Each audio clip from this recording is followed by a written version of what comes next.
This is the Apple Watch SE. Looks familiar, right? Well, because it is. It looks like every other Apple Watch at a glance. But there are some differences that make this watch fit in its SE lineup of products. What is going on, everybody? Welcome back. MTG here with another episode. If you're new to the channel, hi there. Today, I'm going to dive into the Apple Watch SE 2 months later. But before I do begin, I'd really appreciate if you can give this video a thumbs up and turn on the bell notifications, as it does help out the YouTube algorithm and pushes my content to more people, as we have recently passed 5,000 subscribers, and so we can get to our next goal of 10,000 subscribers. Anyway, let's get this video started. Remember, this is a watch, which means we need to touch base on design. Apple has typically gone the route of avoiding the circular watch design. I have the aluminum casing and it's held up pretty well. If you're interested in picking up the stainless steel option, you'll have to go after the Series 5 or the new Series 6. My Apple Watch SE is the Nike edition, but I swapped the band for a Milanese loop. Anyway, the Apple Watch SE has the same display as the Apple Watch Series 6. It has both 40mm and 44mm options, just like the Series 6, with a display resolution of 368 by 448. And in my 2 months of using the device, the display, it's very good. Apple Watch SE includes an OLED display, which equates to more vibrant colors and deeper blacks. There is one thing that the SE does not include, in which you can find in the Series 5 and 6, and that is the always-on display. However, in my opinion, raising to wake is fast enough, and it also saves on battery life. I'm glad that I don't have the always-on display. Since we touched base on design, let's take a look at performance, where Apple has never disappointed the consumer with their products. The Apple Watch SE is fast. It might not include the latest S6 chip found in the Series 6, but the S5 chip it includes is still buttery smooth.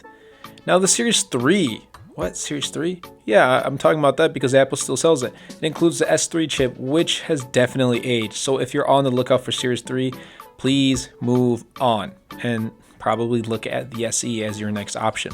You'll notice the difference in speed between Series 3 and SE. Also, the SE stands pretty close to the Series 6 in speed. Coming from Wear OS devices, I'm super happy with the results because I've been looking for a fast-performing smartwatch for such a long time, and the closest one was the Samsung Galaxy Watch Active 2. That's why Apple is dominating in the smartwatch market with its Apple Watch devices. Apple has included a new feature built with families in mind called Family Setup with its latest Series 6 and SE. I don't use this, by the way. This feature, though, lets you set up an Apple Watch independently for a kid or parent who doesn't have an iPhone, and for any phone for that matter. Now, the caveat here is that if you want all the features on an Apple Watch paired with Family Setup, you would need a cellular model, so do keep that in mind.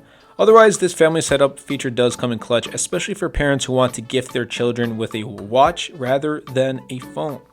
The Watch SE runs the latest watchOS 7 without any lag. Yes, that's right, because the Series 3 right now, it's definitely aged, so it's probably going to run a little bit laggy.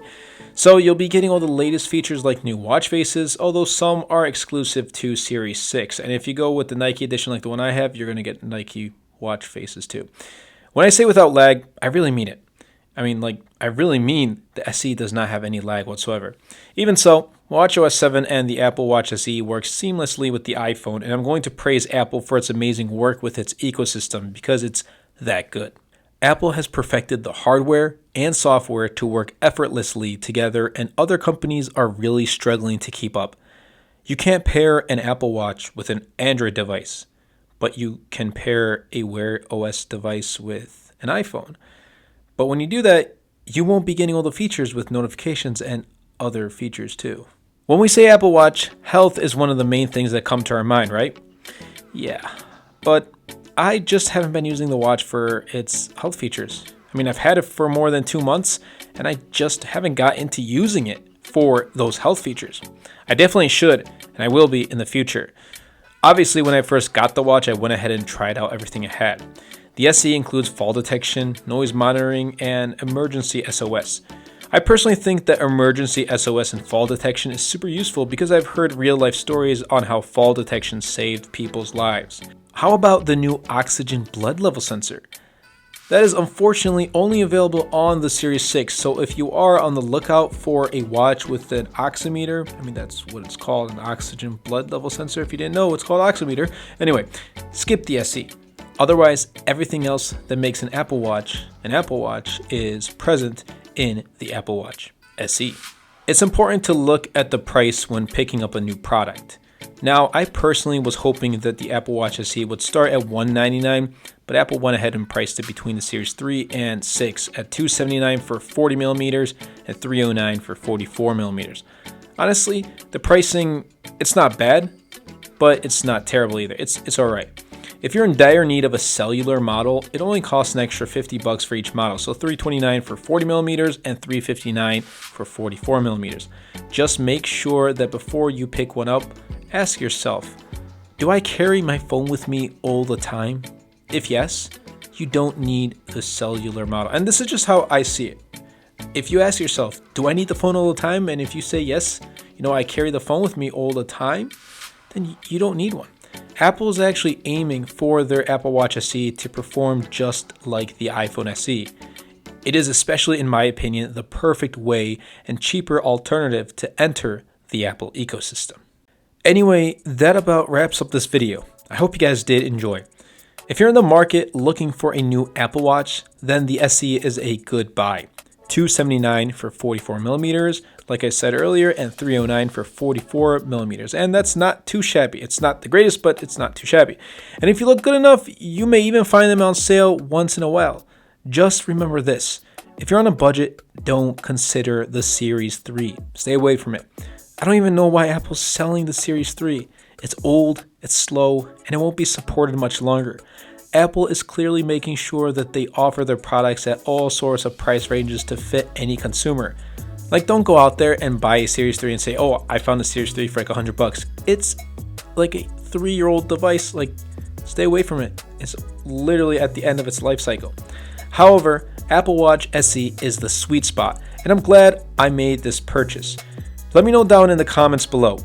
What are your thoughts on the Apple Watch SE?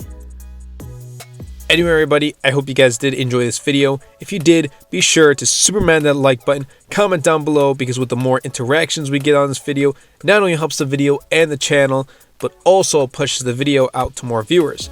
And best of all, Superman that subscribe button. Until next time, everybody, and until next video, this is MTG.